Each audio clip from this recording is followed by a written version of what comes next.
ikääntyessä ylipäätään niin se iho siitä päältä ohenee.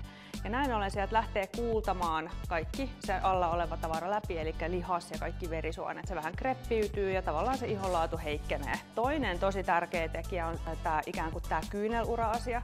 Eli se on niin kuin ihan puhdasta volyymin häviämistä sieltä silmän ympäristöstä.